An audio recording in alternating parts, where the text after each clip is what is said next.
again, magpala umaga po sa mga isa. Ay po yung mabasa na ng scripture sa umagang ito. Jesus din po sa aklat ng 1 Corinthians chapter 2. 1 Corinthians chapter 2 verse 9 hanggang 16 po mga kapatid. So sabi dito mga kapatid, unang aklat ng Korinto, Kabanata 2, versikulo 9 hanggang 16. Sabi dito, datapwat, gaya ng nasusulat, ang mga bagay na hindi nakita ng mata at ni narinig ng tainga, ni hindi pumasok sa puso ng tao, anumang bagay na inihanda ng Diyos sa kanila na nagsisiibig sa Kanya. Amen. Ngunit ang mga ito'y ipinahayag sa atin ng Diyos sa pamamagitan ng Espiritu, sapagkat nasisiyasat ng Espiritu ang lahat ng mga bagay o ang malalalim na mga bagay ng Diyos. Sapagkat sino ang tao na makakakilala ng mga bagay ng tao, kundi ang Espiritu ng tao na nasa sa Kanya?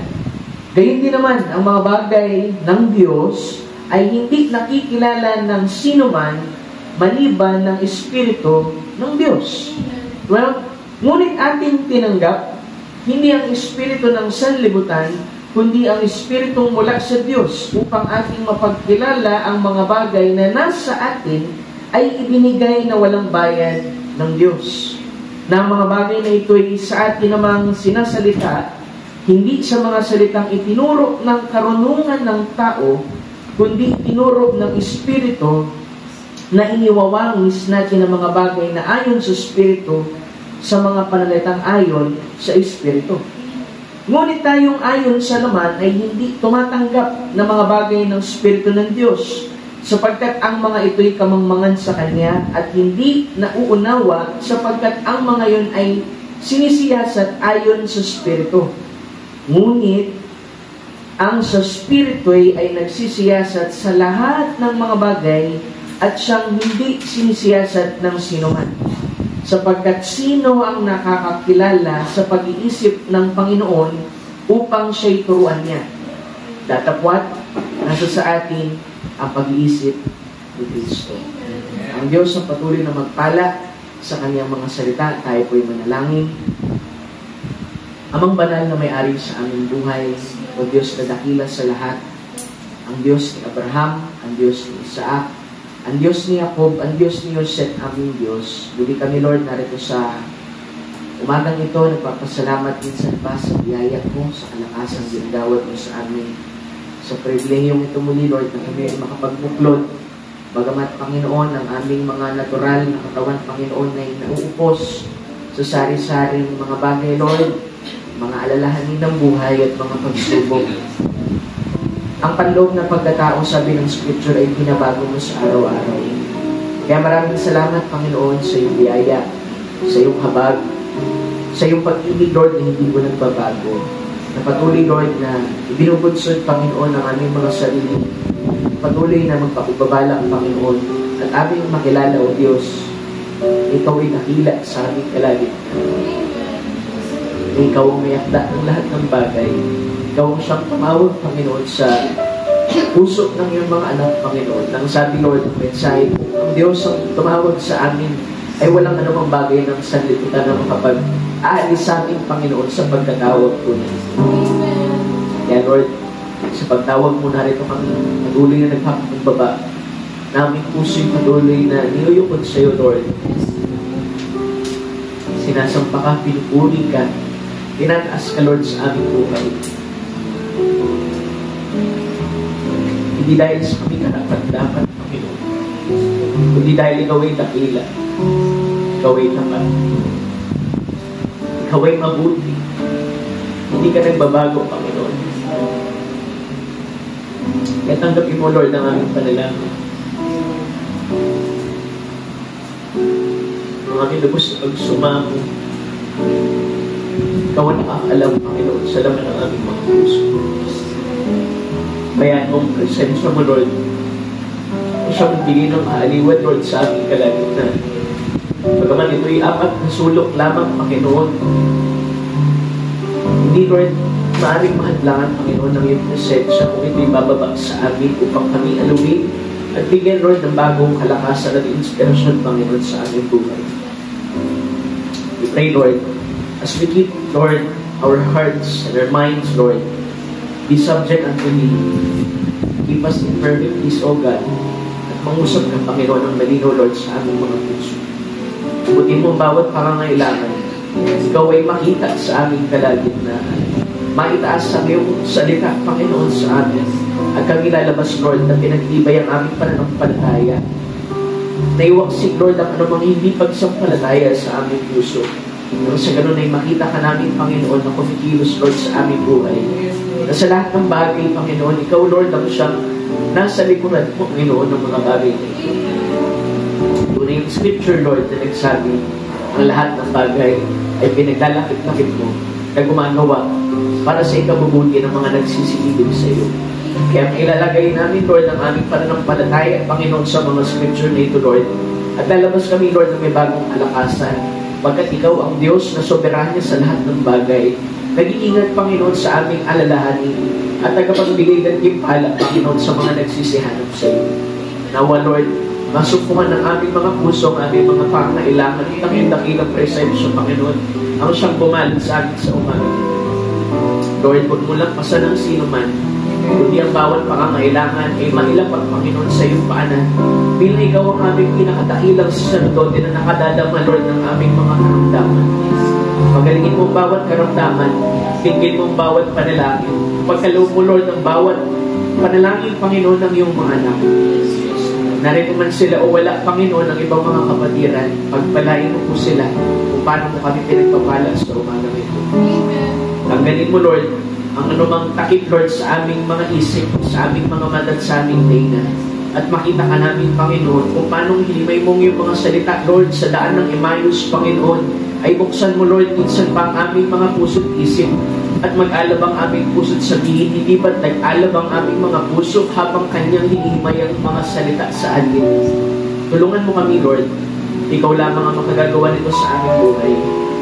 Purihin ka, O Diyos. Dinadakila ka namin sa umaga nito.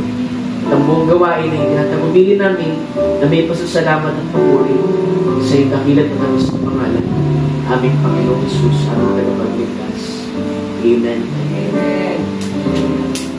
Tayo malayo ng nakaupo, mga kami.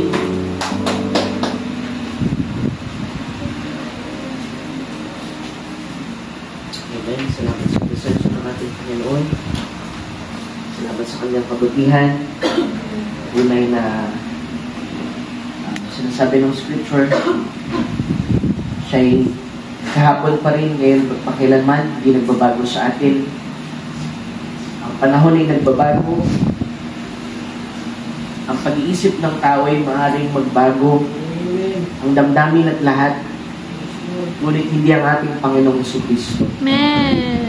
Lahat ng bagay maaaring lumipas, maaaring mawala, maaaring maparam, pero ang salita ng Diyos ay mananatili magpakilanman, mga kapatid. Amen. At yan lang ang tanging bagay na maasahan natin sa ating bawat pakikibaka, dahil ang lahat ng bagay, mga kapatid, sa mundong ito ay papunta na, mga kapatid, sa kawakasan.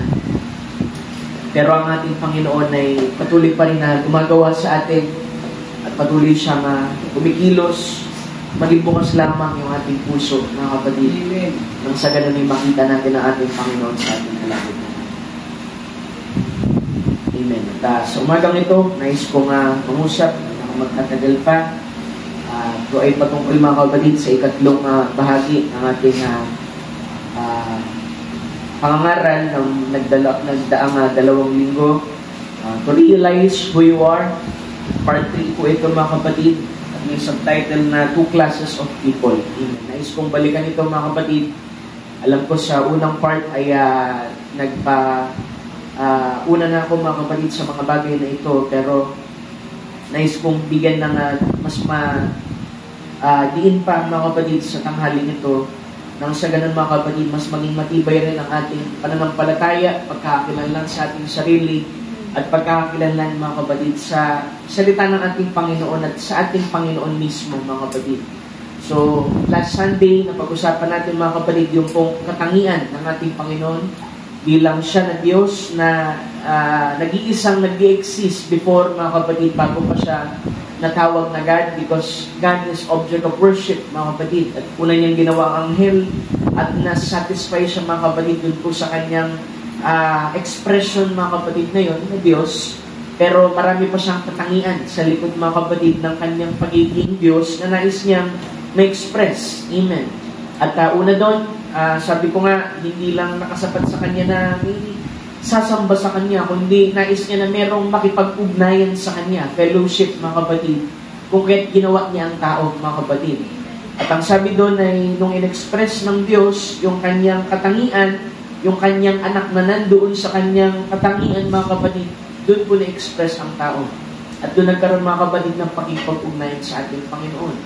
So sa lahat-lahat ng ito mga kapatid, ang Diyos ay gusto niya lagi na maghayag ng kanyang sarili mga kapatid.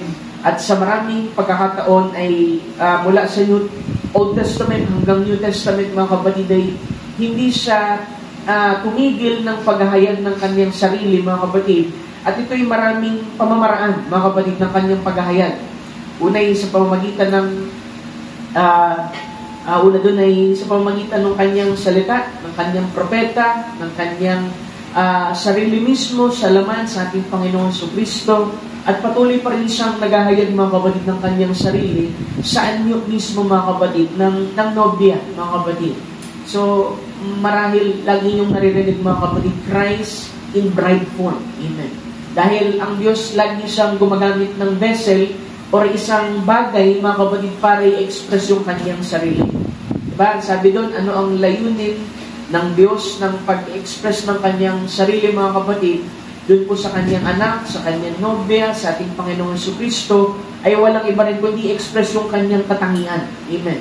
At tayo bilang salamin ng ating Panginoong Kristo, ay inaasahan niya rin mga kapatid, dahil tayo galing sa kanya, ay gayon din mga kapatid ang bagay ni express natin mga kapatid sa sanlibutan po na ito. Amen. Diba? Sabi nga, ang ilawan mga kapatid, hindi yan ilalagay mga kapatid sa ilalim ng takalan, kundi ang liwanag ay ilalagay dahil madilim ang isang lugar marahil, at ito'y dapat lumitaw mga kapatid upang ipakita yung pong liwanag mga kapatid.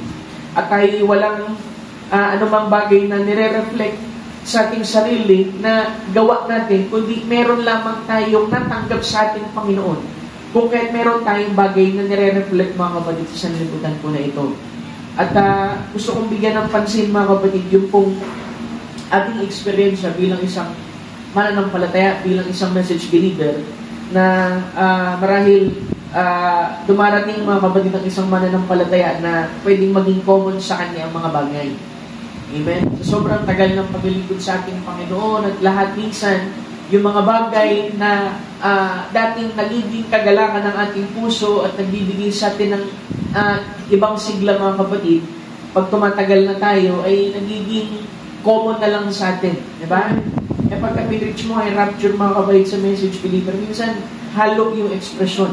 Hindi lahat ay excited, hindi lahat mga kapatid ay tawag dito parang positibo ang kanilang pananaw, kundi ang ilan na nandoon sa bahagi ng pagtatanong na sila'y kasama ba dito mga kapatid. So pagka merong pagtatanong mga kapatid ng ilang bahagi sa ating buhay,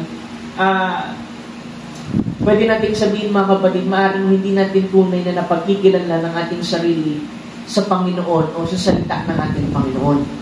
Kaya nga, mga kapatid, napakahalaga nung pong sinasabi ko na meron tayong matanggap sa ating Panginoon, nang sa ganun mga kapatid, makita rin natin yung ating pinaka-posisyon mga kapatid na ibinigay ng Panginoon sa atin before the foundation of the world.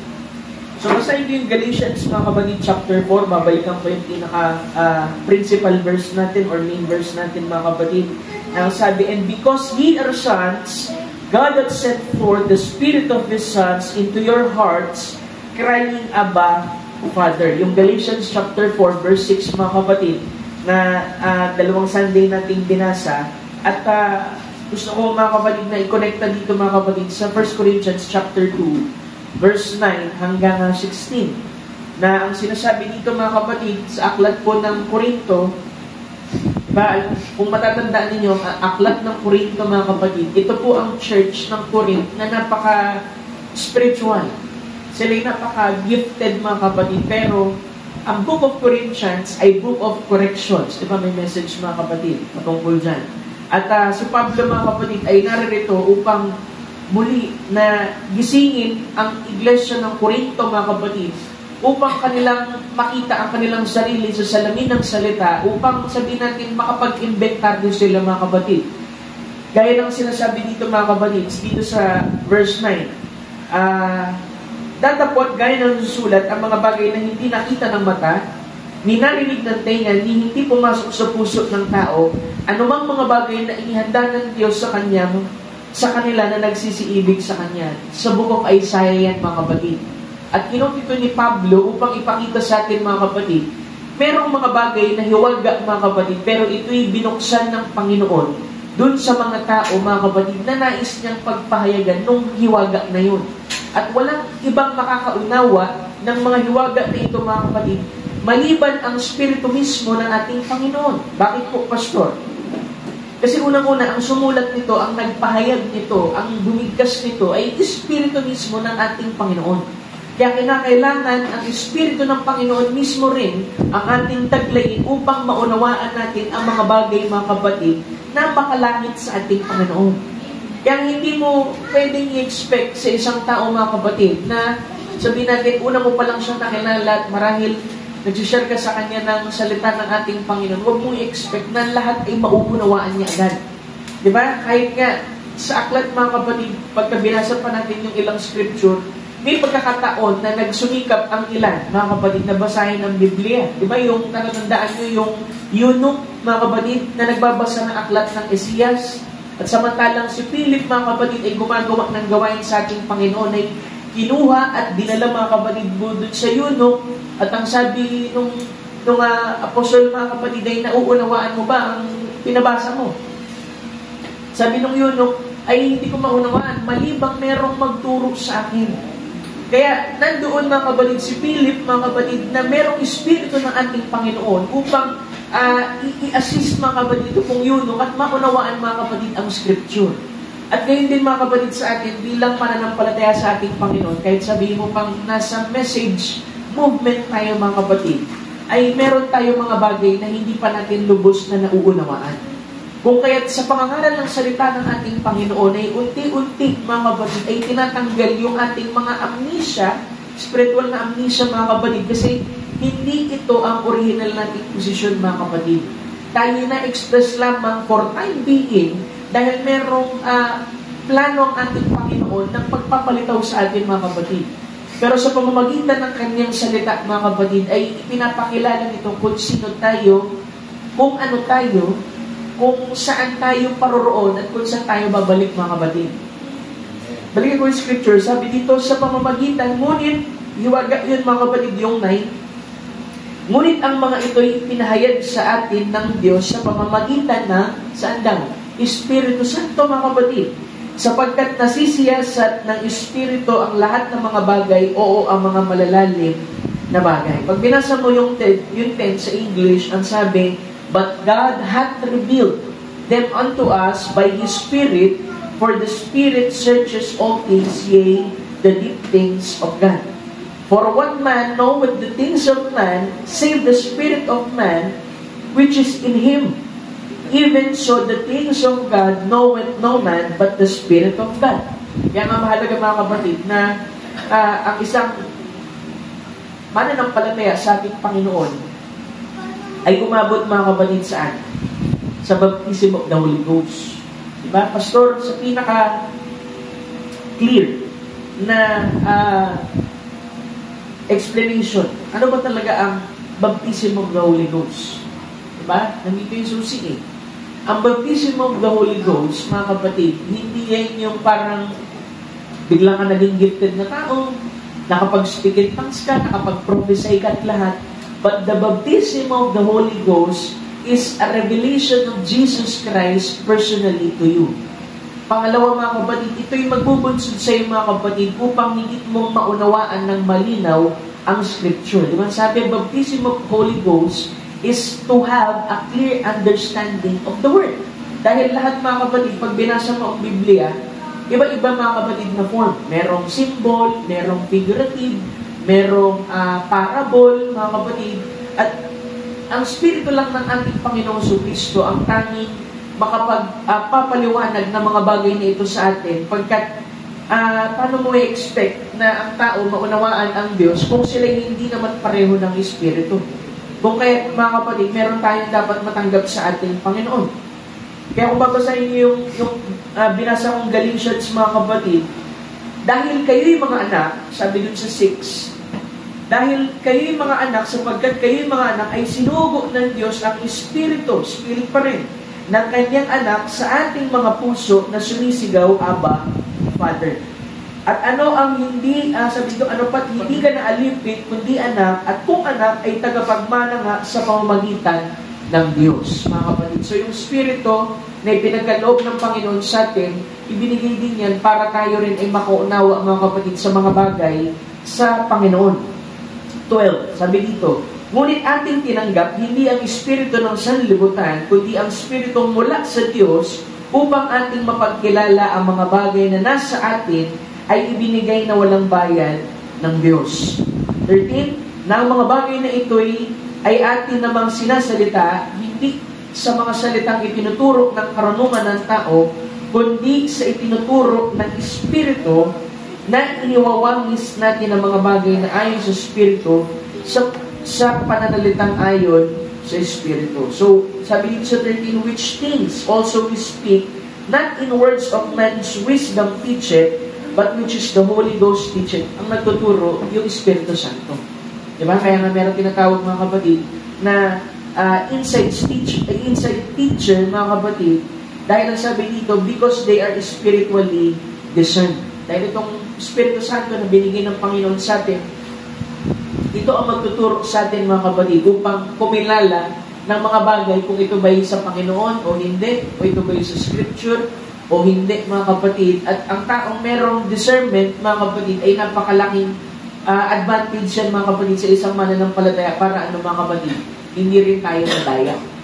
Kasi ang panahon na ito mga kapatid, Laodicea, ay ang pinakamadayang panahon. Diba? Kahit nga damdamin ng tao, mga kapatid, pwedeng dumaya yan mga kapatid sa pananampalataya mo.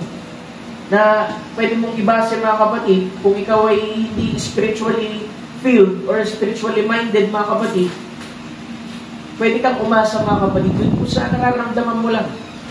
Diba? Kaya maraming nag-fail mga kapatid sa lakad nila sa ating Panginoon kasi hindi sila nakasalig mismo sa salita ng ating Panginoon at sa Espiritu ng ating Panginoon na ibinigay sa kanila.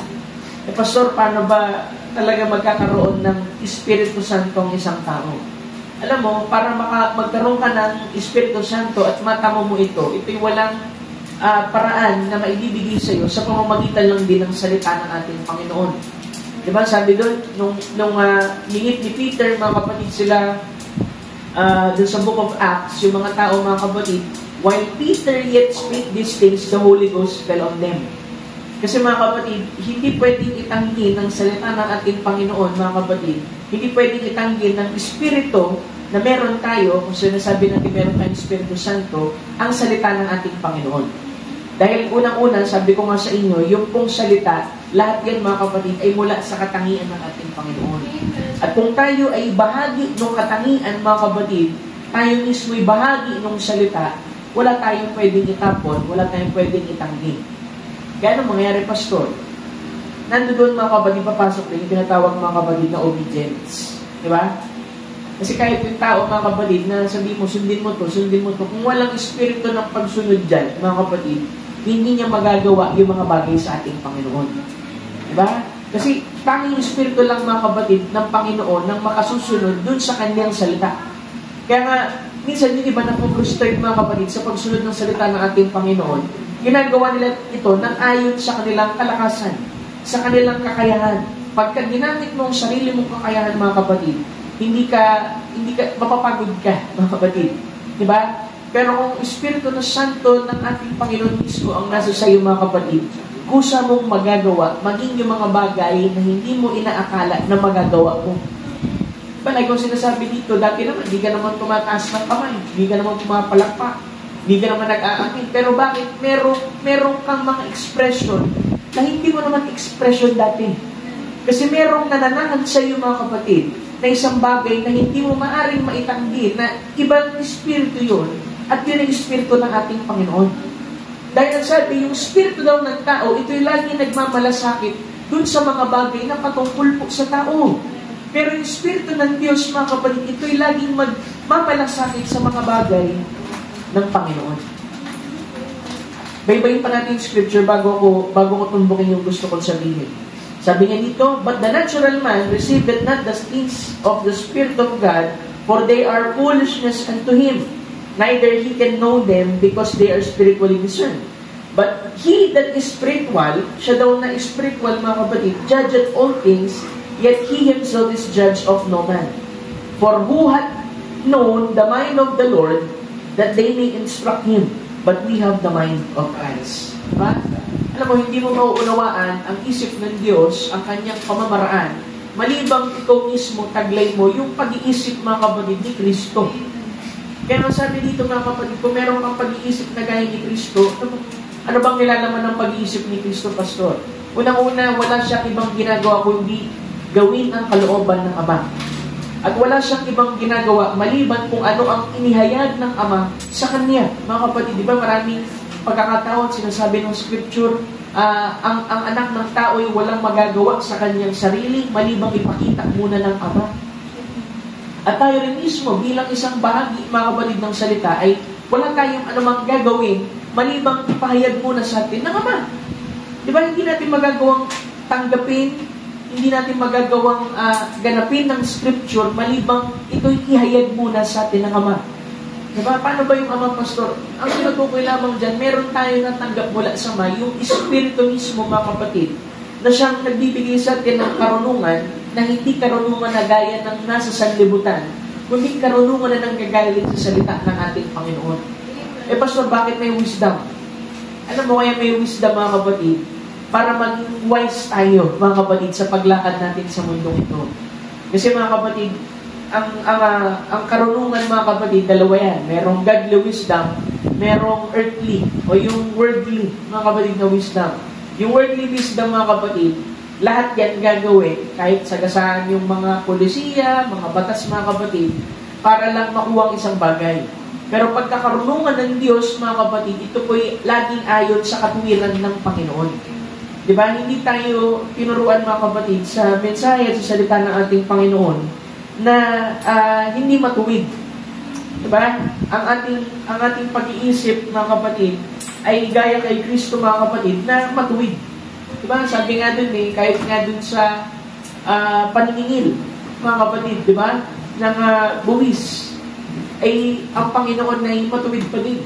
Diba? Nalalagay nung sabi niya, pumunta ka dun sa dakong ito, tapos ihulog mo yung hook, yung makukuha mo dun na isda, merong barya doon. Ito ibayad mo sa akin at sa'yo.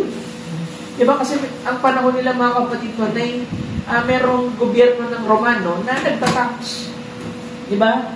So, may kita natin dito, mga kapatid, yung wisdom na meron tayo dito, mga kapatid, na ibinigay ng Panginoon sa atin ay hindi para makalamang sa iba o anuman, kundi ayon pa rin sa katuwiran, mga kapatid, ng salita ng ating Panginoon.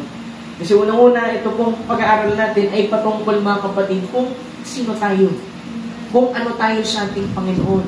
At merong dalawang uri, mga kapatid, ng tao, mga kapatid, sa mundo. Nais ko na, mga kapatid, na bumasa, mga kapatid, ng ilang sipit, mga kapatid, dito sa message. Amen. Amen. Sa message po ng 1964, January 22, 64, 0122, paragraph 80. Sabi niya dito, tulad ng madalas kong sabihin, nakita ako ng dalawang uri ng tao. At ang isa'y fundamentalista, alam niya ang kanyang posisyon kay Kristo dahil sa salita, ngunit wala siyang pananampalataya sa kanyang ginagawa. Hindi niya natanggap ang Espiritu Santo. At ang isa naman ay Pentecostal na marami sa kanilang tumanggap ng Espiritu Santo, ngunit hindi nila alam kung sino sila. So ito yung lagi ko sinasabi, mayroong dalawang uri ng tao, mga kapatid, na habang patuloy na naglalakbay, mga kapatid, si Brother Branham, ay lagi niya nakikita itong dalawang uri ng tao. Diba ang Diyos lagi meron dalawang type, diba? Sa seed, dalawang bini, diba? Dalawang bini ang tumatakbong magkasabay sa bawat panahon, at ang isa din ay sa Panginoon at yung isa ay hindi sa Panginoon. Sabi niya dito, meron dalawang uri, isang fundamentalista at isang Pentecostal. Para silang tao, at gumawa siya ng pagtitipo, para silang tao na may pera sa bangko, ngunit hindi marunong magsulat ng cheque. At ang isa naman ay marunong magsulat ng cheque, ngunit walang pera sa bangko. Kung may pagsasama ang dalawang ito at kung mapagtatanto ng Pentecostal kung sino siya at babalik sa tunay at buong salita ng Diyos, kasama ang bautismo ng Espiritu Santo, muling mag-aalab ang mundo sa isang revival ng Pentecostalismo. Sabi niya, kung pagsasamahin daw itong dalawang tao na ito, ba't napakahalaga para sa iyan, Pastor? Yung fundamental, tsaka yung Pentecostal. Kasi fundamental, mga kapatid, alam yung scripture, kayang mag-quote ng scripture, mga kapatid, pero ang totoo, wala silang faith dun sa kino-quote nila ng scripture. Meron namang isang tipo, mga kapatid, ng believer na isang Pentecostal. Pagka-Pentecostal kasi, mga kapatid, grabe, mga kapatid, yung pananampalataya niyan. Pero hindi mo magawang maiposisyon at hindi niya tunay na mapagkilanlan ng kanyang sarili, mga kapatid, dahil wala nga siya, mga kapatid, sa tamang posisyon niya sa salita ng ating Panginoon. Kaya mahalaga, mga kapatid, sa ating panahon, kahit sabihin mo, kahit pa ba, Pastor, sabihin mo, message believer, kasi meron mga message believer, mga kapatid, mapapansin natin, magaling mag-quote, mga kapatid, pero ang totoo, wala naman silang pananampalataya, mga kapatid, dun po sa kanilang kino-quote. Meron namang iba, mga kapatid, hindi nila kabisado ang quote at lahat, pero may pananampalataya, pero ang totoo, hindi naman nila mapagkilanlan yung kanilang sarili. Anong ibig mo sabihin dyan, Pastor? Parang ganito. Isang tao, mga kapatid, aral, nababasa ang message, pero hindi mo makitaan, mga kapatid, na totoong sinasampalatayanan niya ito. Yung isa naman, mga kapatid, nakita mo siya'y parang aktibo, mga kapatid, pero hindi niya lubos na napag-uunawa yung kanyang sarili. So parehas na ito, mga kapatid, pwede kong sabihin, parehas itong merong spiritual na amnesia. Diba? Na hindi nila lubos na pagkikilanlan, parang ganito, 50%, nakuha nila yung bahagi na para sa Panginoon, yung Pentecostal, ganun din dun sa fundamental. Pero para maging isang tiyak, mga kapatid, na mananampalataya sa ating Panginoon, kailangan din, mga kapatid, 100%.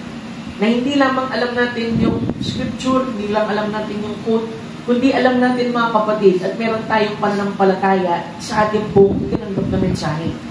Kasi pwede natin sabihin, message believer tayo at lahat at ganito, pero parang merong ilang bahagi pa rin na hindi natin lubos na sinasampalatayanan. Kung kaya, mga kapatid, ang sabi doon, kapag kayong isang inspiradong salita, ibig sabihin, wala ka nang magagawa para mas gawing higit pa ito. Dahil ito'y inspirado na. Ang kailangan, mga kapatid, yung pong bumabasa, yung pong dapat merong kapahayagan sa ating Panginoon, ay dapat inspirado din. Parang sabi, itong dalawang inspirasyon, ito yung nagsama, doon lamang magkakaroon po ng isang resulta.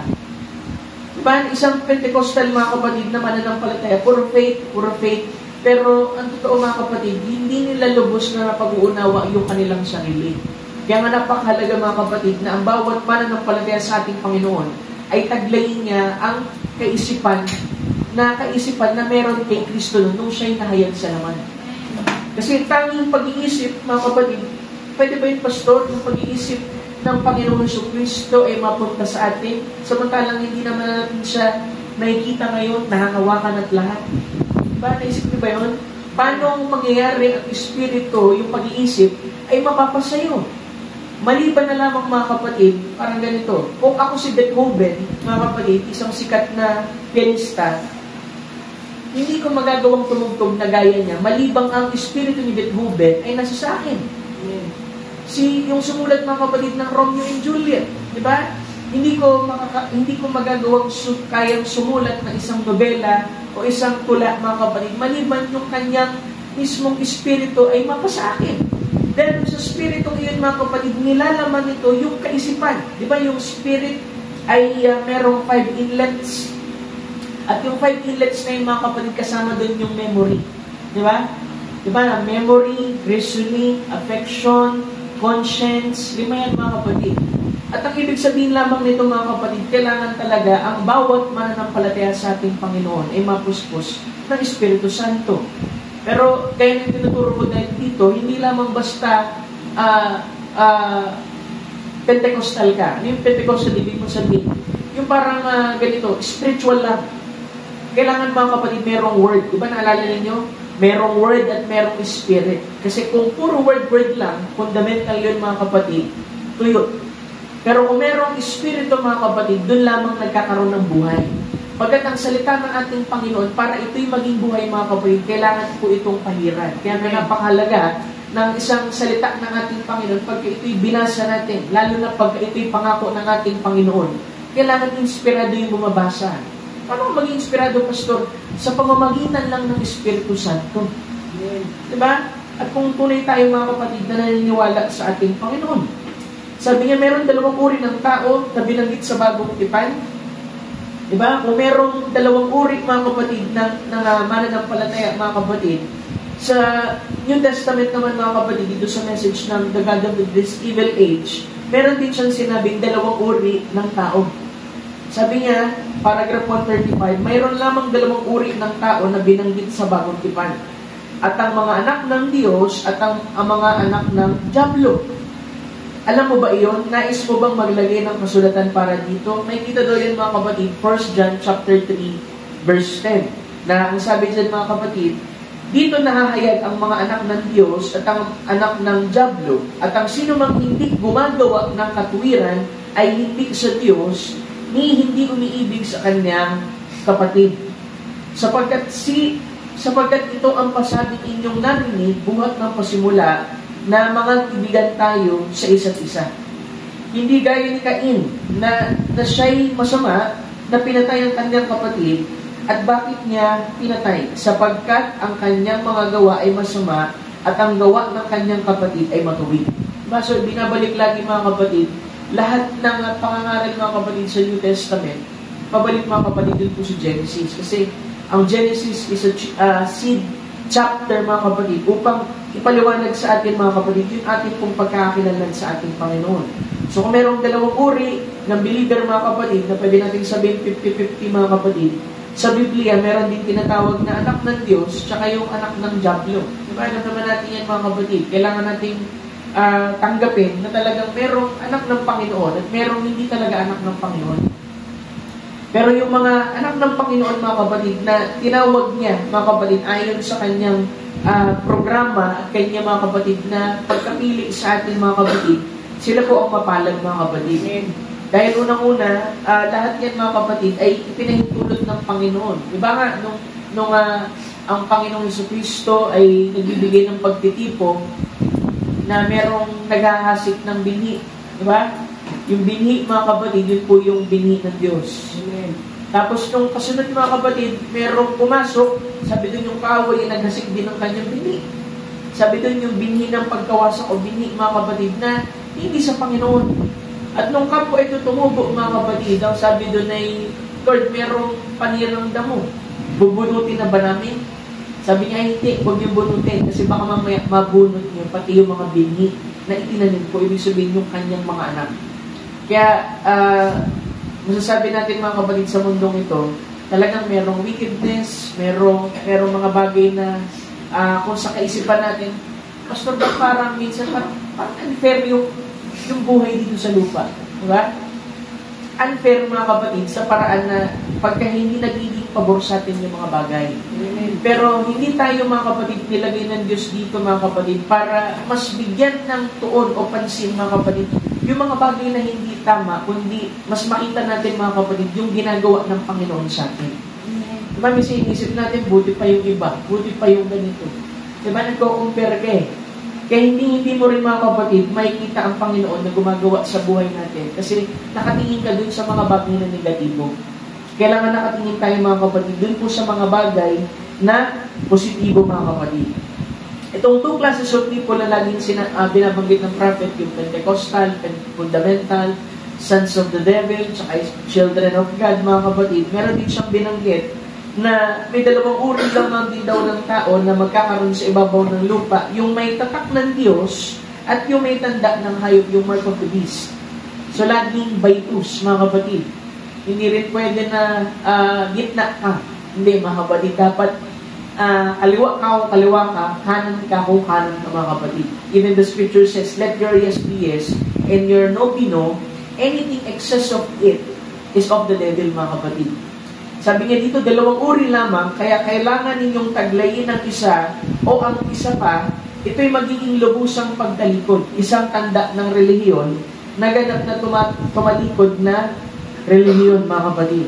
Dahil unang-una, ito po mark of the beast, tsaka po yung seal of God, ay walang iba yung mga kapatid, yung seal of God, yung Holy Spirit or the baptism of the Holy Ghost. Yung pong mark of the beast naman, mga kapatid, ito po ay, sabi doon, kapag tinanggihan mo yung pong tatak ng Panginoon, wala nang ibang tatak kang marireceive maliban yung tanda ng hayop.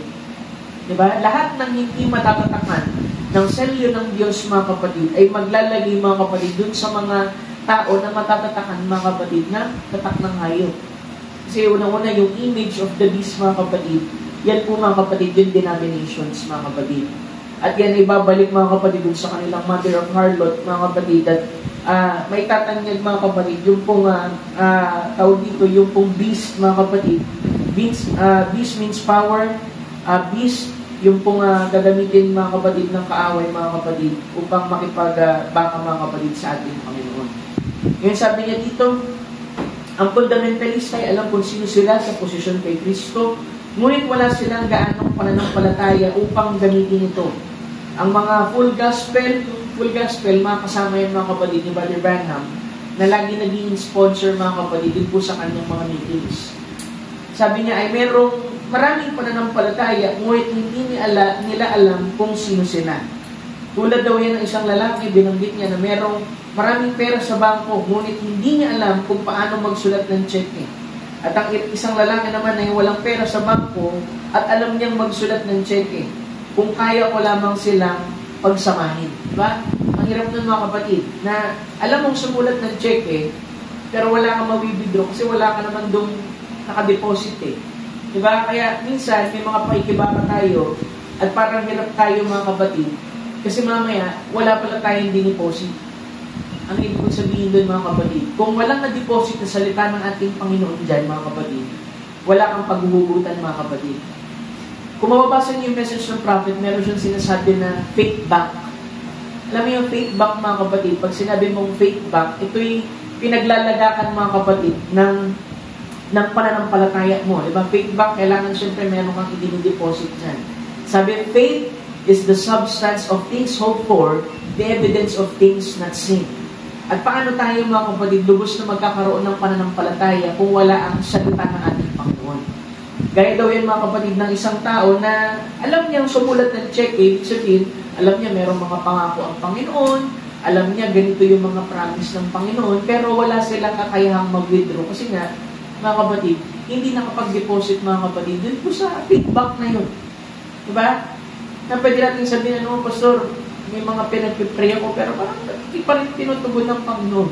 Diba? Tingnan mo yung faith bank. Nag-deposit ka ba doon? Diba? Yung paglilingkod mo ba sa ating Panginoon, masasabi mo ba ito'y katanggap-tanggap, mga kapatid? Isang bagay, mga kapatid, na anong i-withdraw mo kung wala ka namang inilagay doon? Diba? Hindi mo pwedeng sabihin na may check ako, nakalagay dito, talagang ito yung i-withdraw ko. Kaso, wala ka namang bangko. Wala ka naman palang na-open na bangko. Wala kang na-open na ugnayan doon sa bangko, mga kapatid. Sa ating Panginoon, anong i-withdraw mo? Kaya lagi ko sinasabi dito, mga kapatid, kahit anong mangyari, kahit pa sabihin mo, yung pagakbang ng pananampalataya mo ay malilit lang, mga kapatid, pagpatuloy ka na maglingkod sa ating Panginoon. Amen. Dahil alam mo mga kapatid, yung pong pananampalataya, magbubunsod din yan ng pag-ibig. At ang pag-ibig ay magbubunsod ng isang ugnayan sa ating Panginoon. Nang sa ganun mga kapatid, kung ikaw man ay isang mananampalataya na nagsimula, na ginagawa mong maglingkod dahil lang si tatay, si nanay, naglilingkod mga kapatid, mangyayari mga kapatid, nagagawin mo na ang mga bagay na yan at meron kang unawa na ito'y hindi ayon mga kapatid, dun po sa dahil lang believer yung magulang mo, kapatid mo, believer ikaw mismo ay meron mga kapatid na matibay na relasyon mga kapatid sa ating Panginoon. Diba? Kasi yung mga tao, mga kapatid, na alam mo, yun yung nakakaawa, mga kapatid, sa panahon natin. Amen. Maring nakikita mo sila nandyan, nakaupo, mga kapatid, pero parang hindi nila maramdaman na meron silang ugnayan sa ating Panginoon. Kasi hindi nila napagkikilala, mga kapatid, ang kanilang sarili. At ang tanging paraan lang, mga kapatid, para makilala niyo ang inyong sarili, mga kapatid, dito lamang sa salita ng ating Panginoon. Diba? Kung minsan, mga kapatid, talagang dumarating, nangihina tayo. Dumarating yung parang nag-question tayo sa mga bagay na dumarating sa atin. Pero mga kapatid, walang magagawa yung pag-aalala. Walang magagawa yung pagkaipit sa dalawang opinyon. Kailangan mong bumalik mga kapatid dun sa matibay na saligan mga kapatid at makita mo mga kapatid yung pong sinasabi ng ating Panginoon. Kasi ang kaaway mga kapatid, laging magsasabi yan ng mga bagay na hindi tama. Kaya kung meron kang naiisip na hindi tama, alam mo, maging hit sa ito, magpasalamat ka sa ating Panginoon. Ibig sabihin, yung narinig mo, hindi totoo, babalik sa salita ng ating Panginoon dahil ito ang katotohanan. Ibig sabihin ng away sa hindi, ganito, ganyan. Magpasalamat ka sa ating Panginoon kasi alam mo, by Scripture, iba ang sinasabi ng ating Panginoon. Hallelujah. Kaya sabi doon, kung napagtatanto mo na ikaw ay anak ng Diyos, ang deposito ay ginawa na sa Kalbaryo. Diba? Kung anak ka, kung nakikilala mo na ikaw ay anak ng ating Panginoon, kung tutusin, meron nang nagdeposito para sa iyo. Ang sabi doon, nagdeposito na siya doon sa Calvary. Kasi sabi, diba, all the redemptive blessing was put upon the name of the Lord Jesus Christ. Yes. Tayo mismo, wala tayong kakayahan. Hindi magagawang tayo magkaroon ng ugnayan o katwiran sa ating Panginoon sa pamamagitan ng ating kalagayan bilang tao. Pero tayo bilang katangian ng Diyos na na-express, nilagay sa lamang ito, yun nando doon sa loob mga kapatid, ang siyang sumisigaw, ang sabi, crying, Abba, Father.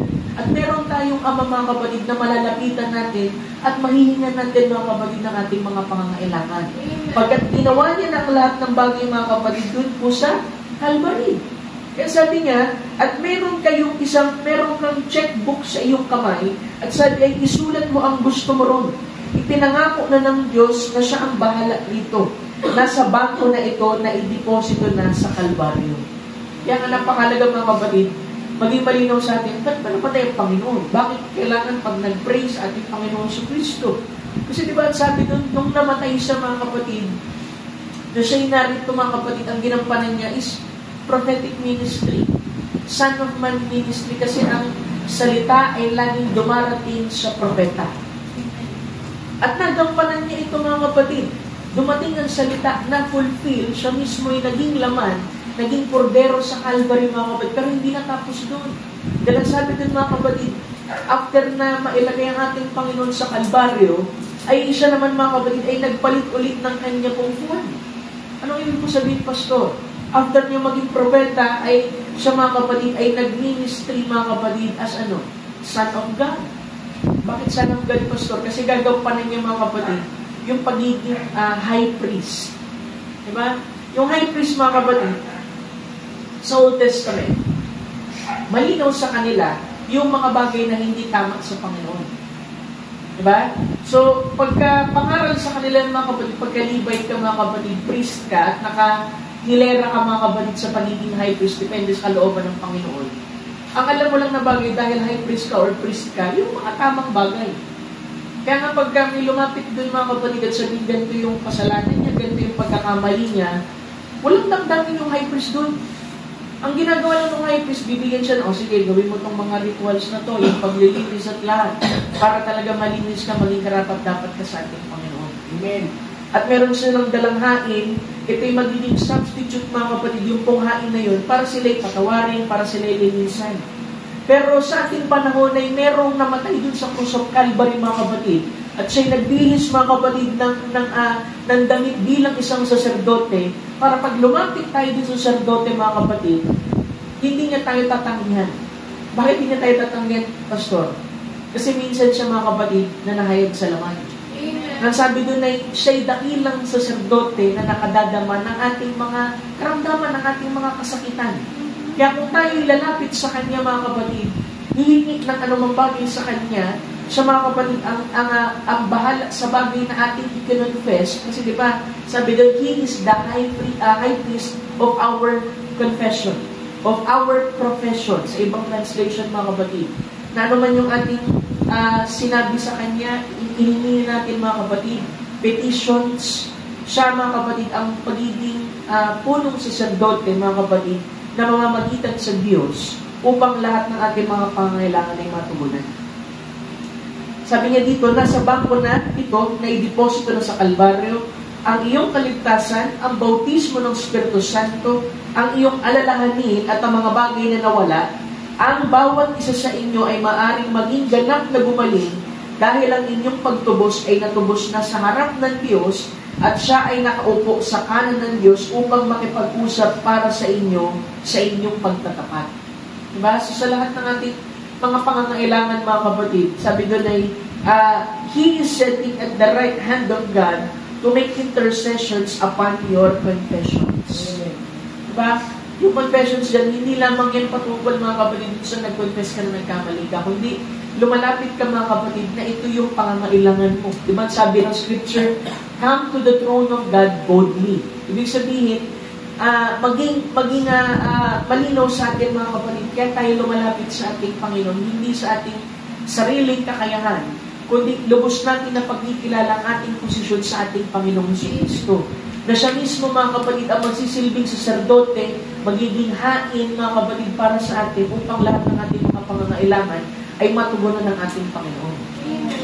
Diba sabi ng Scripture, John chapter 15, verse 7, If ye abide in me, and my words abide in you, ye shall ask what you will, and it shall be done unto you. Diba, napakalinaw naman ng Scripture na yan. Diba, pag binasa mo sa unahan, ang sabi doon ay He is the vine, at tayo yung branches, mga kapatid. At alam niyo, mga kapatid, pagka branches, dyan lang nagkakaroon ng fruit. Diba, hindi naman sa ugat eh. Diba, doon po sa branches. Pero sabi doon, kapag kayong branch ay nahiwalay, mga kapatid, doon po sa vine, hindi siya makakapamunga.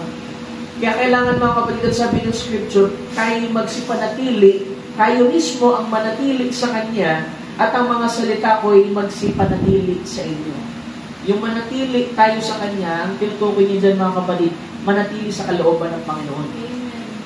Yung isa, mga kapatid, manatili ang salita, mga kapatid. Ibig sabihin niya, yung Scripture na sinasabi rin ni David, na the word, yung salita ay tinago ko sa aking puso upang hindi ako magkasala, mga kapatid.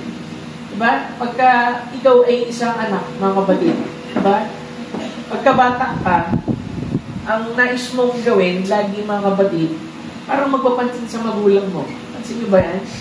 Konting bagay lang achievement mo, mga kapatid, parang gusto mo lagi ipakita sa magulang mo. Kung kinder ka, makakuha ka nga lang ng star na tatak, mga kapatid, uuwi ka, papakita mo sa magulang mo at lahat, mga kapatid. At parang nakaka-proud ito, mga kapatid, kasi meron kang isang bagay na nagawa na makapagbibigay lugod dun sa magulang mo. Amen. At gayon din, mga kapatid, dun po sa lakad din natin sa ating Panginoon. Diba? Wala tayong ibang ginagawa paglilingkod, mga kapatid, kundi lugurin lamang, mga kapatid, yung ating Panginoon. Amen. Ikaw na bilang isang anak, mga kapatid, lahat ng gagawin mo, mga kapatid, ang iniisip mo lamang kung ano yung nakalulugod sa Kanya.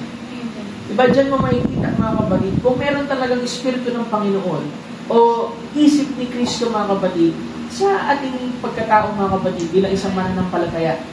Diba, yung pangangaral dito ay hindi lamang para maging magaling tayo sa doktrina. Itinuturo ko dito, mga kapatid, para lumabas tayo, mga kapatid, na alam natin ang doktrina, alam natin ang mensahe, pero meron tayong karakter. Amen. Kasi pwedeng magkaroon tayo, mga kapatid, ng kakayahan, kabisado natin, kaya natin magkutat lahat, pero wala tayong karakter. Parang fundamental lang tayo niyan.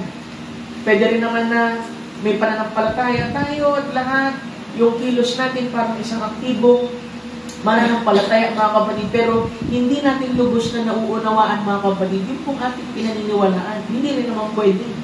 Kailangan parehas yun, mga kapatid. Diba? Minsan, mga kapatid, yung kilos natin bilang mananampalataya, mga kapatid, sa loob o labas mo ng gawain, mga kapatid, napakalaking impact mo niya. Diba? Hindi pwedeng sabihin natin, may pananampalataya tayo lahat, araw-araw, mga kapatid, pinapalutuan natin ang ating Panginoon, pero yung influence natin, mga kapatid, ay wala po doon. Diba? Kahit na sa loob ng church, kahit kung sinasabi yan pagka meron tayong mga mahal sa buhay, mga kapatid, na nais natin maakay sa ating Panginoon, tayo mismo makikitaan, mga kapatid, kung talagang meron tayong pag-iisip na gaya ni Kristo. Diba? Kasi hindi mo magagawang makaakay, mga kapatid, sa ating Panginoon sa Kristo kung ating gawin, parang tayo mismo ay hindi na naman naakay sa ating Panginoon. Yes. Diba? Sabihin natin, gusto natin itong madala sila lahat, mga kapatid, pero tinitingnan natin kung anong gawin natin, mga kapatid, sa loob ng iglesia, mga kapatid. Yun po ang magpapakilala sa atin kung saan ang posisyon natin sa ating Panginoon. Yes. Kaya yung sinasabi dito, mga kapatid, napakahalaga ng pag-iinventorya, mga kapatid. Kapag nagsimula, mga kapatid, na tumugtog yung awit, ibigin mo, mga kapatid, yung pagpupuri mo sa ating Panginoon. Amen. Yung iba sabihin, Pastor, kasi parang hindi ko feel. Kailan ka ba sumamba ng panambahan mo ay nakasalig sa damdamin mo? Sabi ko, hindi tayo sumasamba dahil mabuti tayo. Hindi tayo sumasamba dahil karapat-dapat tayo. Sumasamba tayo dahil siya ay siya. Dahil Diyos siya. Dahil dakila siya, mga kapatid. At dapat maging maliwanag sa atin kung bakit natin ginagawa ang lahat ng ito. Ito'y hindi para maglagay ng isang reputasyon para sa atin, kundi dahil meron tayong sinasambang Diyos. At napagkikilala natin ang ating sarili bilang mga anak niya. Diba sabi ko nga dito, ang anak, wala yung gagawin, mga kapatid, kundi luburin yung kanyang magulang. Diba ang ibata kahit walang kwentang bagay. Diba magtatawagin, Mama, tinan mo to, drawing ko. Kahit isang bagay, mga kapatid, na parang para sa iba'y walang kwenta, mga kapatid, pero alam mong magbibigay lugod, mga kapatid, dun sa iyong magulang, gagawin mo ito. Ganun din sa ating Panginoon. Diba? Kaya yung nobya, mga kapatid, naniniwala ako na pag yan ay merong espiritu ng ating Panginoon. Diba? Mahalaga, mga kapatid, malaman niyo po ito na ang pastor ay laging tagapagpaalala. Amen.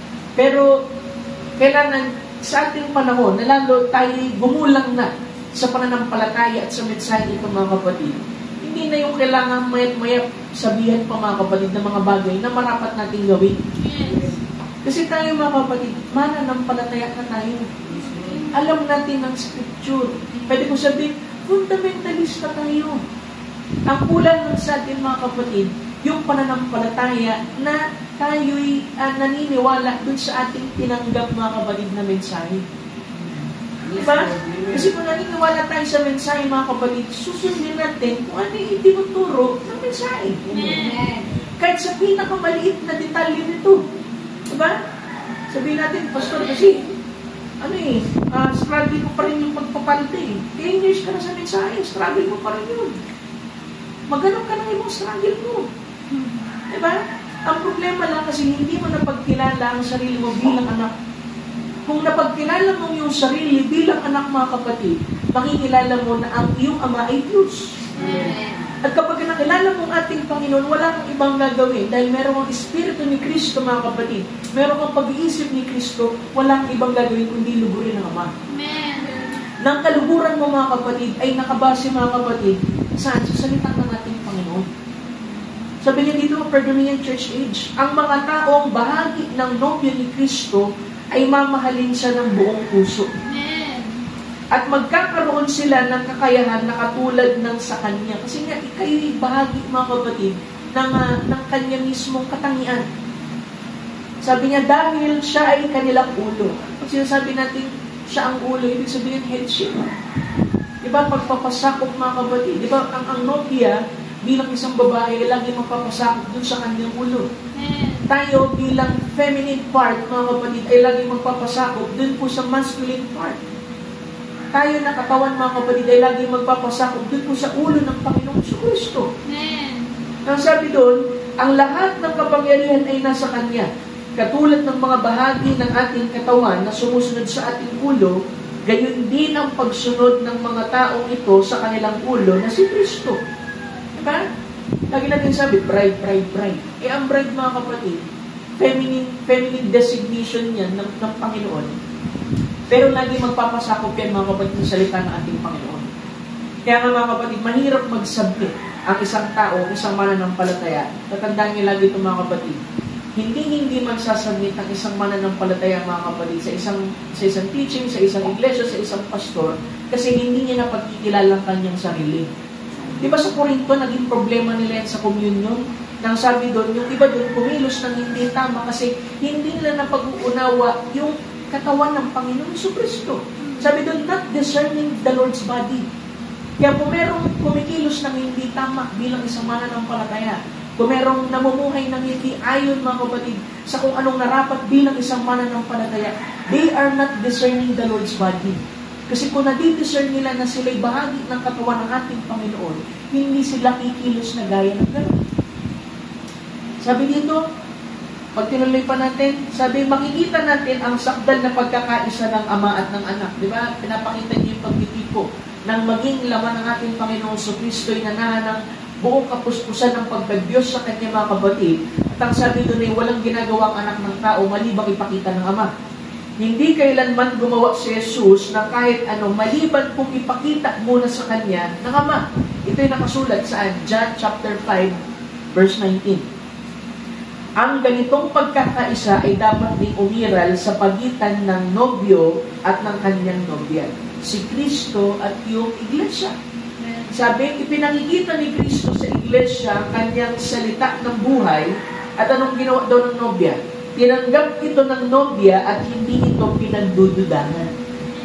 Diba? Once na mag-doubt tayo, mga kapatid, yun po sa kayang gawin ng ating Panginoon, unbelief na agad yun eh. Diba? Kasi kung talaga na pagkikilala mo yung sarili bilang bahagi ng salita ng ating Panginoon, wala kang itatanggi, wala kang pagdududahan, kasi bahagi ito. Sabi niya, tinanggap ito ng nobya at hindi ito pinagdududahan. At dahil dito'y walang makakapinsala sa kanya, kahit pa ang kamatayan. Kung ang binhi ay tinanim, ito'y muling bubuhayin ng tubig. Diba? Pagka ang binhi, mga kapatid, ang nature niyan, pag tinanim mo yan, nandun sa ilalim, isa-isip natin, ay, nasa ilalim siya, walang magagawa. Pero alam mo, tubig lang, mga kapatid, ang makakapag-buhay muli sa kanya. Diba? Kaya lagi tayong dumadalo sa gawain, sabi natin, bini ako pastor eh. May bini dito eh. Alam mo, kahit bini ka, may bini ka dito, kailangan madiligan yan. Kaya na merong pangangaral ng salita ng ating Panginoon. Pastor, parang nakailang sandi na ako, pero parang hindi pa rin tumatama yung gusto kong tumama sa puso mo. Hintay mo lang. Kasi darating yung appointed time sa bawat tao, mga kapatid, dun po sa appointed word din, na magkukwikin, mga kapatid, dun po sa kamalayan ng seed na nandoon sa atin.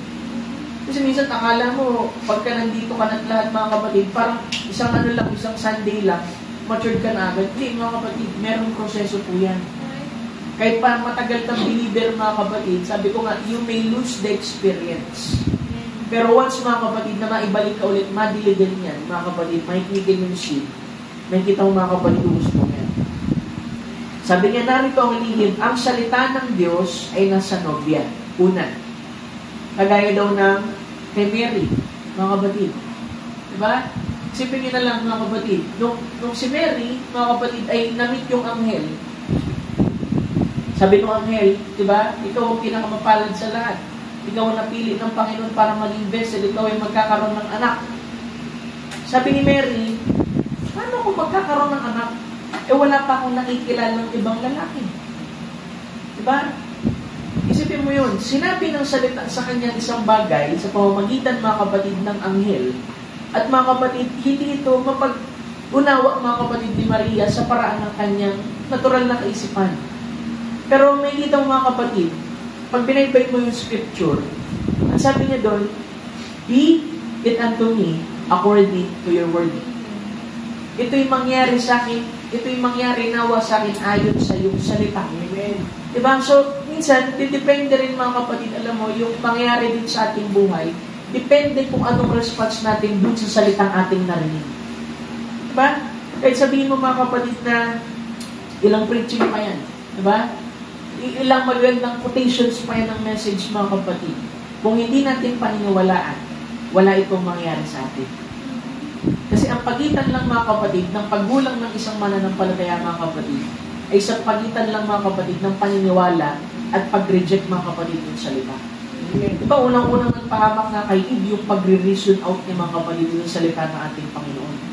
Diba minsan kahit pa hindi pa ito nag-register sa atin.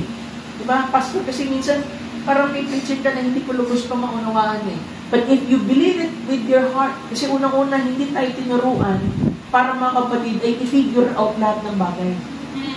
Diba si Mary, isipin mo, first time mangyayari mga kapatid na magkakaroon ng anak ang isang babae na isang birhen, pero mga kapatid, nagawa itong sampalatayanan mga kapatid, dahil niniwala ako mga kapatid, kaya siya pinili ng ating Panginoon, kasi meron yung Espiritu ng Diyos. Amen. Meron yung pag-iisip mga kapatid na kayang i-catch mga kapatid, yung pag-iisip ng Diyos. Parang ganito rin, yung babae dun sa Sarepta, mga kapatid, na ang meron siya ay kaunting isang dakot na lang ng harina tsaka langis ng gusik, mga kapatid. Diba, pag binasa mo yung scripture, nung pinaalis ng Panginoon si Elijah doon sa Brook of Cherith, sabi niya, bumaba ka doon pagkat meron na akong itinalaga na babaeng balo na magpapakain sa iyo. Diba? Pero wala tayong mababasa, mga kapatid, na meron talagang ibinili ng Panginoon doon sa babae. Diba? Pero yung babae, mga kapatid, nung na-meet niya si Elijah, humingi ito ng tubig, tapos humingi pa ng tinapay, diba? Sabi niya, as the Lord liveth. Sabi niya, ay meron lang ako dito, itong ganito, tsaka itong busi. At pagkatapos nito, na maluto ko ito, mamamatay kami. Sapat lang to sa amin. Pero nung marinig niya, sabi ng propeta, thus saith the Lord. Ganito ang sabi ng Panginoon.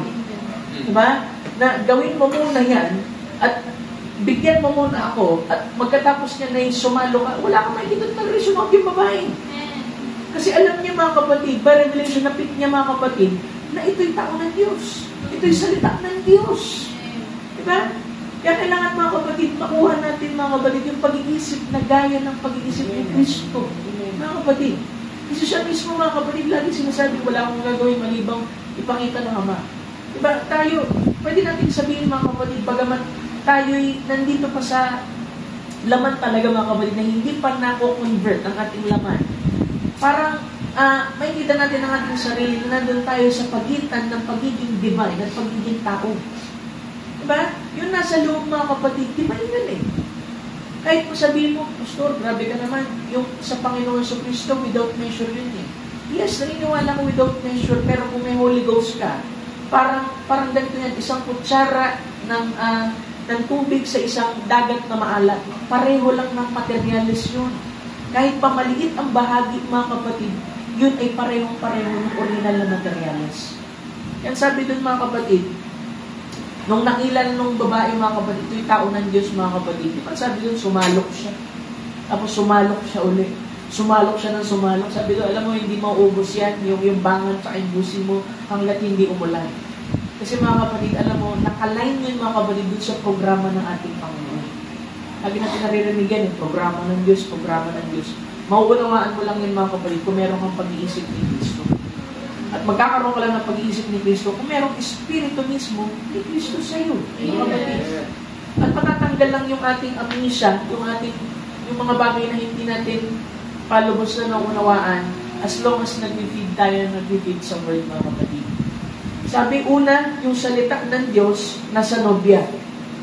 Pangalawa, sabi niya, ang nobya ay may isip ni Kristo dahil alam nito kung ano ang gusto niyang gawin sa kanyang salita. Diba? The bride knows, yung salita, diba yung salita daw nasa nobya, tapos dahil nasa nobya ang salita, ay alam ng nobya dahil may isip siya ni Kristo kung ano yung gagawin niya doon sa salita. Diba?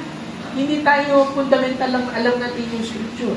Pentecostal din tayo na alam din natin kung paano itatrato ang salita ng ating Panginoon. Sabi niya, ginagawa niya utos ang salita sa kanyang pangalan, sapagkat meron siyang ganito ang sabi ng Panginoon.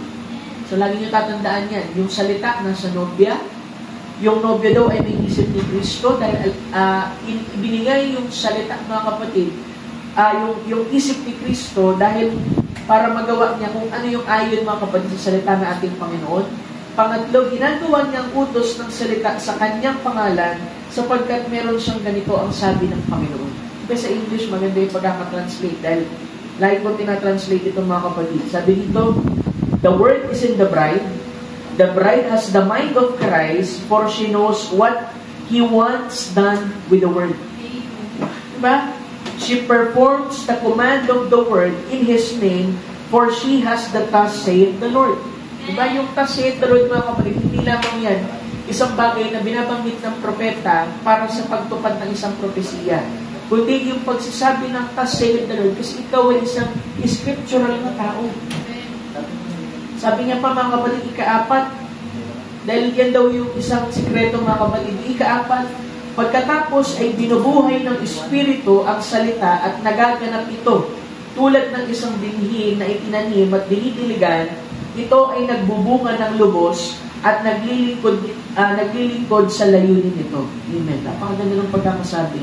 Sabi din, the word, sabi doon yung salita nasa nobya, at meron siyang pag-iisip ni Kristo kung ano yung marapat na gawin dito sa salita. Ginagawa niya ang salita ng Panginoon sa kanyang pangalan pagkat meron siyang ganitong sabi ng Panginoon. At pagkatapos, the word is quickened by the Spirit and it comes to pass.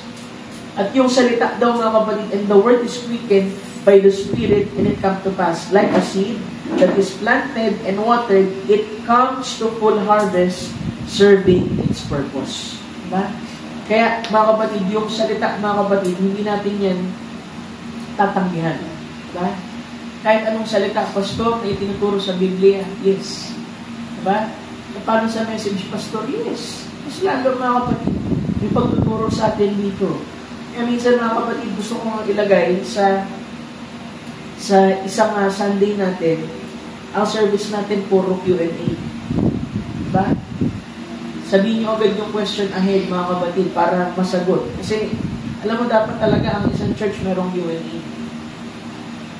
Diba? Hindi lang yung pastor lang yung nagsasalita. Kasi minsan, mga kapatid, may tanong ang mananampalataya na dapat, mga kapatid, may masagot ng pastor. Diba? Kasi yung doubt na yun, mga kapatid, na nandiyan, mananatiling nandiyan, at hindi lalago, mga kapatid, yung mananampalataya dahil merong tanong sa kanyang puso eh. Diba?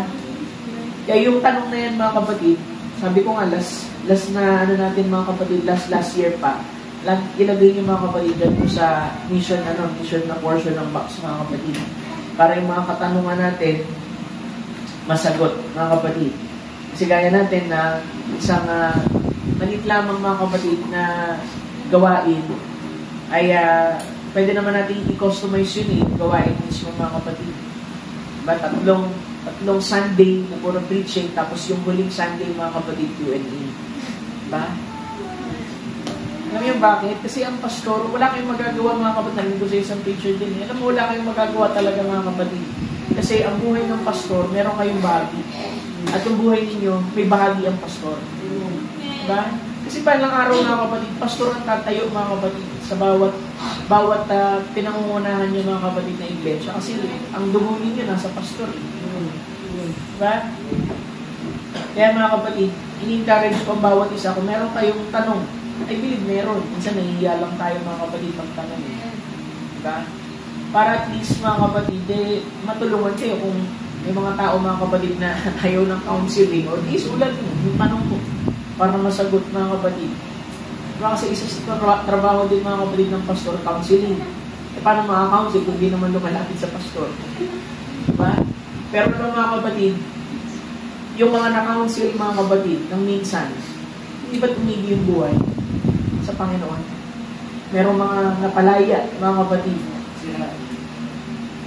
sa gawa ng kaaway at ano pa man, mga kapatid. Kasi nagagampanan natin, mga kapatid, yung pong dapat na gampanin sa loob ng iglesia.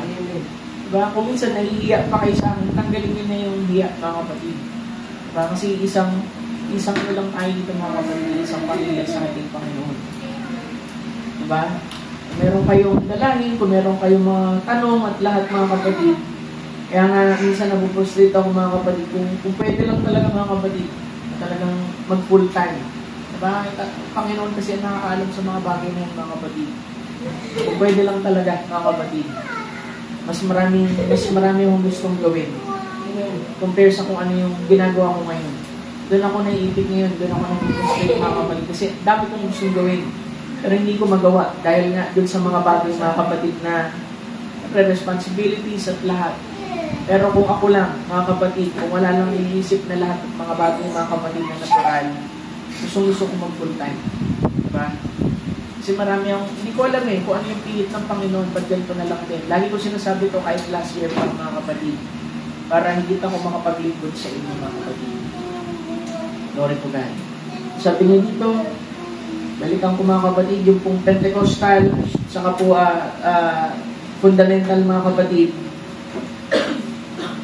Yung binanggit kanina mga kapatid, yung righteousness doon sa 1 John chapter 3, verse 10. Sabi doon, doing what is right is doing what the Bible teaches, not what the people think is right. So pag sinabi natin righteousness, ang ginagawa natin kung ano yung nandoon sa Scripture. Those who do not do right are doing wrong, though they may not always realize this. If they do not practice doing right, they are Satan's children and not God. Diba? Sabi doon, siyempre kung yung ating mga gawa, mga kapatid, yun ang magpapakilala sa atin kung sino tayo. Pero minsan, mga kapatid, kaya merong nakakagawa nun. Kasi nga, hindi pa nila napagkikilala yung kanilang sarili. Pero kung napagkikilala nila yung kanilang sarili, mga kapatid, gagawin nila kung ano yung kalooban ng ating Panginoon. Kasi ang nobya, mga kapatid, gagawin lang yan kung ano yung karapat sa ating Panginoon. Yung pong karapat dapat, mga kapatid, sa ating Panginoon. Sabi niya pa dito, amen, yung apat na binanggit ko kanina, ang salita'y nasa nobya, ang nobya ay may isip ni Kristo, ginagawa niya ang salita sa pangalan ng ating Panginoon sapagkat meron siyang ganito ang sabi ng Panginoon at pagkatapos ay binubuhay ng Espiritu ang salita at nagaganap po ito. Amen. Diba? Yung salita mga kapatid. And those in the bride, sabi niya dito, at ang nobya ay sumusunod lamang sa kalooban ng Panginoon. Diba? Walang sino man ang makapagpipilit sa kanila na gumawa ng iba. Ang kanilang gabay ay ang ganito ang sabi ng Panginoon o sila'y mananahimik. Alam nila na kailangan ang Diyos ang nasa sa kanila ang gumagawa ng gawa na tumutupad sa kanyang sariling salita. Amen. Kasi ang totoong tumutupad ng salita, natutusin, yung nandoon sa atin. Hindi tayo, mga kapatid. Naging vessel lang tayo. Hindi pa natapos ng Panginoon ang lahat ng kanyang gawain noong panahon nang siya'y nagministeryo sa lupa. Sapagkat, kaya ngayon ay gumagawa siya sa loob at sa pamamagitan ng nobya. Alam ng nobya ito, dahil hindi pa panahon para sa Panginoon na gawin ang ilang bagay na dapat niyang gawin ngayon. Ngunit ngayon ay tutuparin niya sa pamamagitan ng nobya ang gawain iniwan niya para sa partikular na panahon ito. So, ang bride, hindi lamang yan parang every Sunday lang, magsimba ka lang at lahat mga kapatid. Meron tayong pinufulfill na bahagi ng Scripture at bahagi ng programa ng ating Panginoon. Diba? Kaya nga sa isang church, mga kapatid, hindi lahat preacher, diba? Hindi lahat musician, hindi lahat ay tagapagsilbi, servant, hindi lahat deacon, mga kapatid.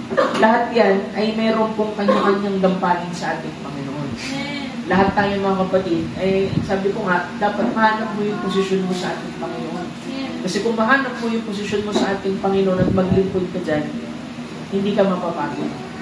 Sabi nga ng isang dating pastor sa isang interview sa kanya, ano daw yung bagay na makakapag-break dun sa heart niya. Mga kapatid. Kasi pinag-uusapan passion diba?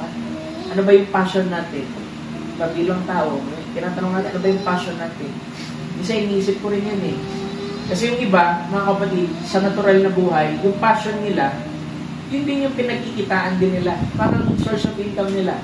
So kahit nagtatrabaho sila, ginagawa nila yan mga kapatid, yung mga bagay na yan, parang hindi sila napapagod. Kasi nga, passion nila eh. Diba? Kaya kung mga kapatid, tinatanong ko na, ano ba talagang passion ko? Ano yung pinaka gusto kong ginagawa, mga kapatid? Usap kami ni Sister Glenn minsan. Sabi, yung passion daw kasi, mga kapatid, isang bagay na kaya mong gawin nang walang bayad. Sabi ko, kaya mong gawin nang walang bayad? Huwag ka magsiling. Magbigay ng payo, mga kapatid, kahit abutin tayo ng ilang oras. Diba? Saka yung passion, mga kapatid, talagang yan ang bagay, mga kapatid, na pagka ginagawa mo, masaya ka sa ating Panginoon. So, kung saan bahagi, mga kapatid, ng paglilingkod mo, na ginagawa mo, mga kapatid, ibig sabihin, natumbok mo yung posisyon na binigay ng Panginoon sa iyo. Diba? Eh, pastor, kung dumarating sa punto, may mga napapagod. Siyempre, natural tayo, tao, mga kapatid. Pero pag nahanap mo, yung merong mga naglilingkod na hindi masaya. Kasi hindi pa nila natumbok kung ano yung lugar nila sa ating Panginoon. Kung ano yung lugar nila sa katawan ng ating Panginoon.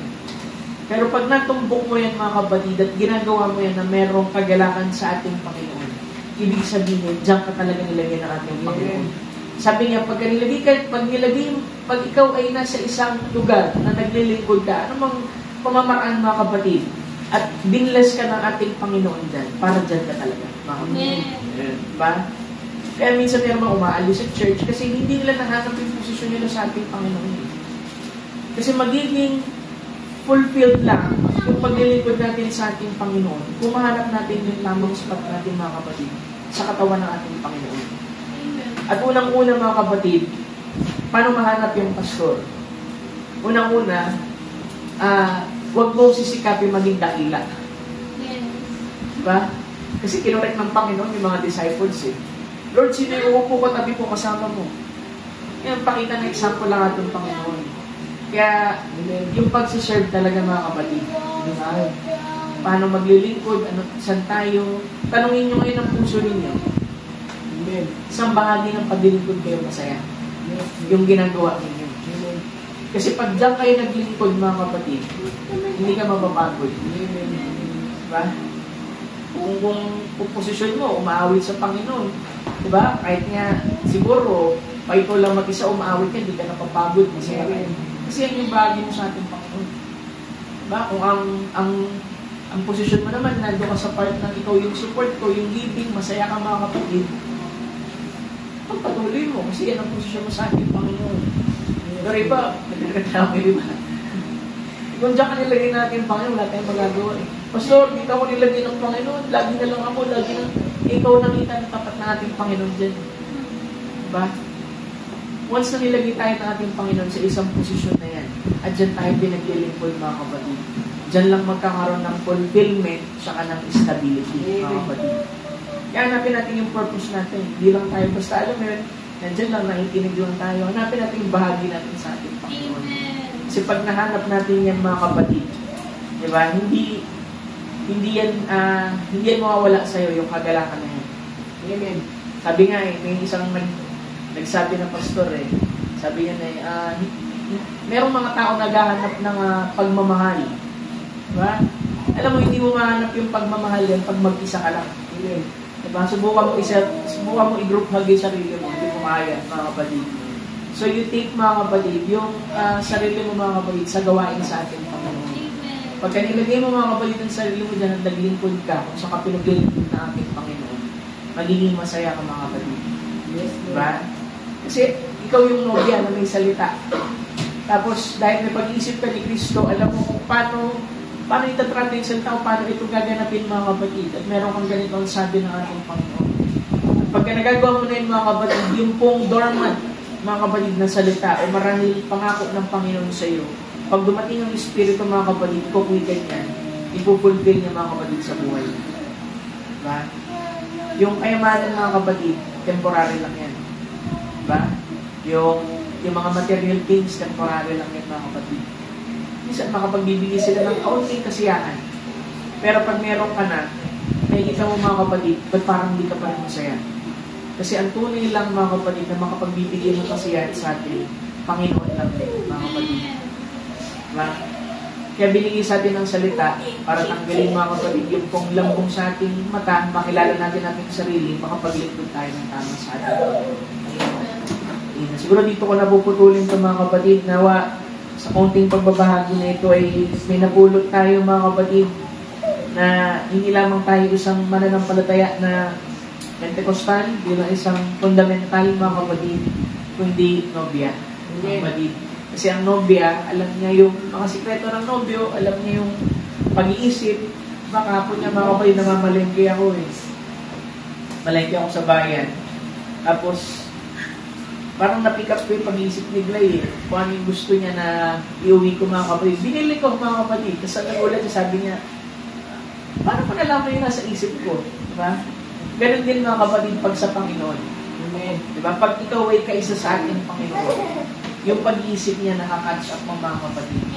At makapaglingkod ka ng tama mga kapatid sa ating Panginoon. Diba? Kailangan mo lang talaga maging inspired sa Panginoon mga kapatid. Amen. Maging inspired. Diba? Hindi po expired. Expired mga kapatid. Diba? Minsan pagka hindi rin tayo nakangiti, minsan ganun din maging mamanifest sa buhay natin mga kapatid. Kaya ugaliin natin ngumiti mga kapatid sa Panginoon. Sa mga bagay, sa mga maliit na bagay. At huwag tayo ma-pressure mga kapatid sa mga bagay na sanlibutan mga kapatid. Hindi ko alam kung paano puputulin pero masyado nang mahaba. Paumanin ko mga kapatid. Ang Panginoon nakalam kung magpa-part 4 tayo dito mga kapatid. Tayo po itatayo at tayo iaawin bago tayo manalangin sa ating Panginoon. Amen. Tayo po awitin natin yung awit na what a friend we have in Jesus. Amen. Siya lang ang kaibigan mga kapatid na maasahan natin mga kapatid sa buhay dito. Amen.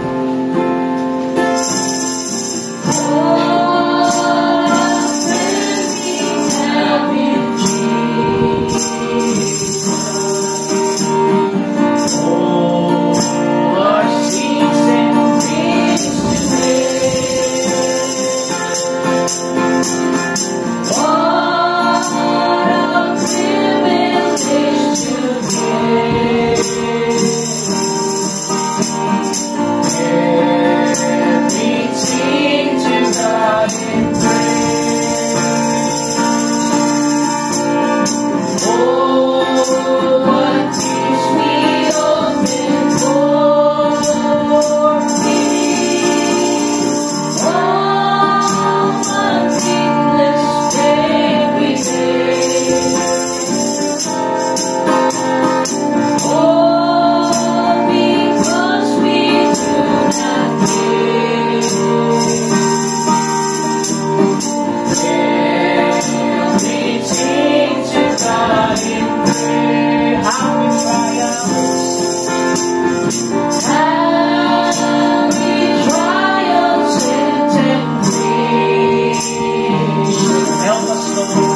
Diyos. Minsan pa, Lord, na paalala upang amin, Lord, na higit na makilala po ang aming sarili, Panginoon, sa iyo. Hindi lamang, O Diyos, bilang isang fundamental na mananampalataya, hindi lamang isang Pentecostal na mananampalataya sa iyo, Panginoon. Hindi ang isang nobya, Lord, na nakatanggap ng iyong mga salita. Alam kung paano tatatuhin ang salita, ano ang gagawin, Panginoon, sa salita, pagkat sila'y merong isip ni Kristo, Panginoon. We pray, Lord, na patuloy mo, Panginoon, na buksan ang aming puso't isip, Lord. Ang salita, Panginoon, ang siyang magpakilala, Panginoon, kung sino kami sa iyo, kung ano kami, kung saan kami nanggaling, Lord, kung saan kami paroroon, Lord, sa buhay po na ito. Lord, sa payak na pangangaral na ito, Panginoon, nawa ilunsyo dito, Lord, sa bawat isa, Panginoon, upang higit naming tingnan, Lord, ang aming buhay, manalamin, Lord, sa iyong mga salita. Kung meron man kami, Lord, na kakulangan, kung meron man kaming mga pagkakamali, bayaan mo ang salita mo, Diyos, ang siyang maghugas sa aming Panginoon. Pagkaloob, Panginoon, ng Santong Espiritu, Lord, sa mga humihingi nito, Panginoon, upang ang bawat isa, Lord, ay makapanguhay ng ayon, Panginoon, sa iyong salita. Maganap ang iyong mga salita, Lord, yung mga atas, Panginoon, sa amin. Pagkat, Lord, hindi madali ang maglingkod, Panginoon. Ito'y nasa bahagi, Lord, ng pagiging, Lord, mapagpaubaya, Panginoon, sa kalooban mo. Kahit na kalooban na yan, Panginoon, ay mahirap sa amin, o bagay, Lord, na masakit para sa amin. But, Lord, sabi ng message, Lord, ang ginagawa lamang ng nobya ay ang kalooban mo, Panginoon. Kaya, O Diyos, dalangin ko, na ilagay mo kami, Panginoon, lagi sa kalooban. Dahil kung kami, Lord, ay manatili sa kalooban mo, Panginoon, na hindi kami mapapaano, bagamat merong mga hampas ng bagyo, mga bababatong dako, Panginoon, alam namin ang lahat ng bagay, Panginoon, ay mabuti pa rin, Panginoon. Bagat nasa ilalim kami, Panginoon, ang sakdal mong kalooban. Lord, ano man ang aming mga panalangin, ano man ang aming mga prayer requests, higit mong alam, Lord, ang puso nila kaysa sa amin, Panginoon. Kaya tinataas ko sa iyo, Lord, ang bawat puso ng iyong mga anak, kanilang mga panalangin. At dinggin mo sila, Panginoon, ayon, Lord, sa kanilang pananampalataya at sa pagtatapat ng kanilang pananampalataya sa iyo. Ikaw ang saserdote, dakilang saserdote, Lord, na aming malalapitan, matatakbuhan. Na naman ang aming pagtatapat, nandyan ka, O Diyos, upang makinig. Walang paghatol, Panginoon, sa iyo. Kundi ikaw, O Diyos, ay tunay na saserdote na kadadamang, Panginoon, sa lahat ng aming pinaraanan. Kaya magagawa mo, Panginoon, na mamagitan para sa amin at tanggapin ang aming mga petitions, Lord, ang aming mga prayer request, Lord. Pagkat nadarama mo, Panginoon, ang aming nadarama. Ikaw ang saserdote, Lord, na tunay, Panginoon, na nagmamalasakit. Sabi ng Scripture, you always cares for us, Lord.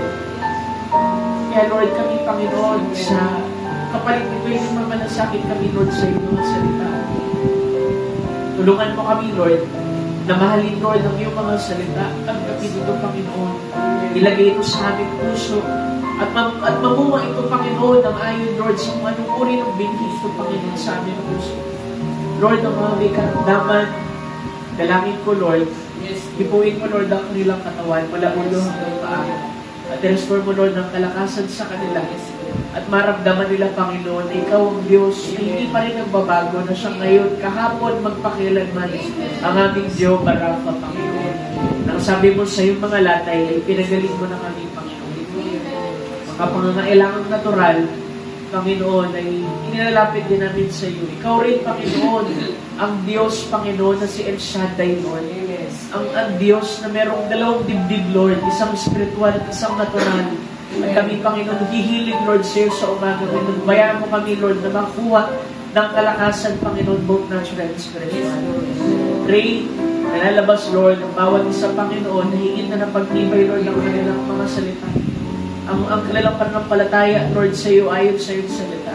Hindi ko man, Panginoon, marahil mabanggit ang ilang mga salita, Lord, sa pangangaral na ito. Lord, kinukumit ko lahat ng binig salita, Lord, na nahasik sa likod ng pulpito ito. Bayaan, Lord, na tumubo ito, Panginoon, sa puso ng bawat isa. Mag-create ito, Lord, ng pananampalataya, ng pag-ibig, ng pagpapakumbaba, at biyaya, Panginoon.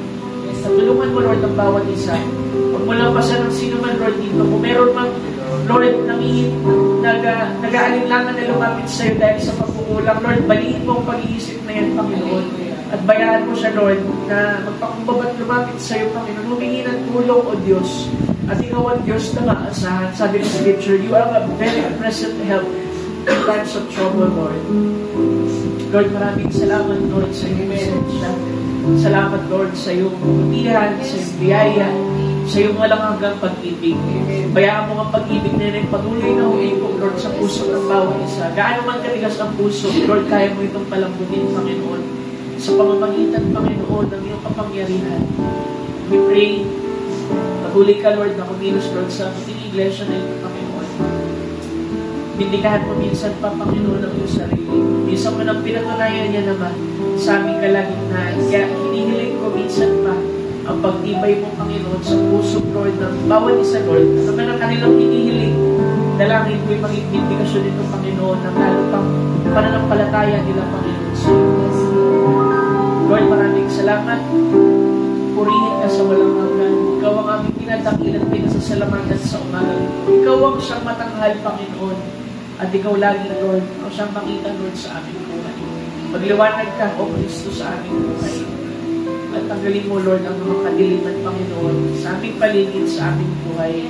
At ikaw lamang, Panginoon, ang siyang aming maging Panginoon at Diyos sa buhay namin. Muli, O Diyos, maraming salamat. Kasi namin pinabalik po lahat po ng kapurit pasasalamat sa ikong dakilang matamis na pangalan, aming Panginoon Jesus. Amen. Amen. Salamat sa ating Panginoon. Tapos na po ating service. Malaya tayong magkabayan sa ating Panginoon habang inaawit natin yung awit na walang imposible. Amen.